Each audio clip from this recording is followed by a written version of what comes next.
Hello friends, नमस्ते, प्रणाम। हमारे चैनल में आप सभी फ्रेंड्स का स्वागत है और अभिनंदन है। तो हम लोग बहुत ही मनमोहक दर्द भरा शिव विवाह गीत लेकर आए हैं। अच्छा लगेगा तो लाइक शेयर सब्सक्राइब जरूर कीजिएगा और कमेंट बॉक्स में ज़रूर बताइएगा कि ये प्यारा सा शिव विवाह गीत आप लोगों को कैसा लगा। तो चलिए सुनाते हैं।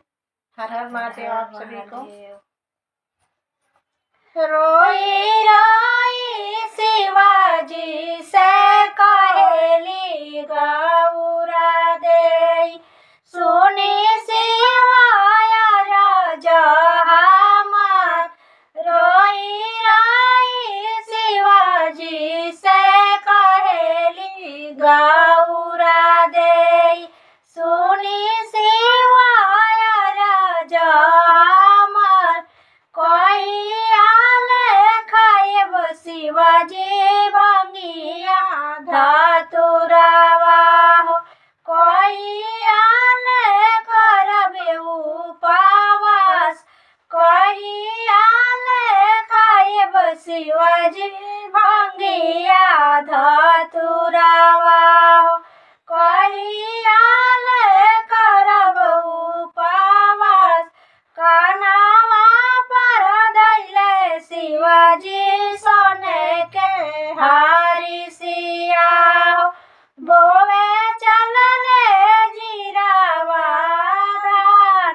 कानावा पर धैले शिवाजी सोने के हारी सिया हो, बोवे चलले जीरावा धान। अपना के बोले भोला भंगिया धतुरावा, गौरा लागी बोवे जीरावा धान।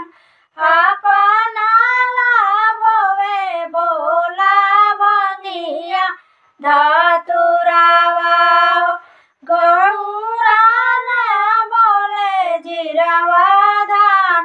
लहरा लहरा करे भंगिया धतुरावा, एक ना जामे जीरावा धान।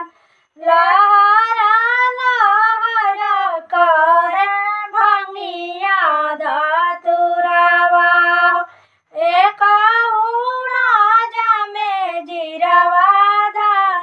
खेता घूमे चलेली गौरा सोहागिना, एको ना जामेला जीरावा धान। खेता घूमे चलेली गौरा सोहागिना, एको ना जामेला जीरावा धान।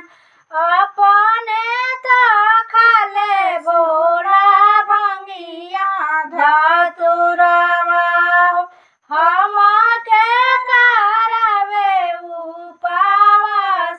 अपने तो खाले भोला भंगिया धतुरावा, हम के रखले उपवास। ऐसन बहुरा बरा खोज रे नारद जियो, रोता बीतेला दिन रात। ऐसन बहुरा बरवा खोजी दियले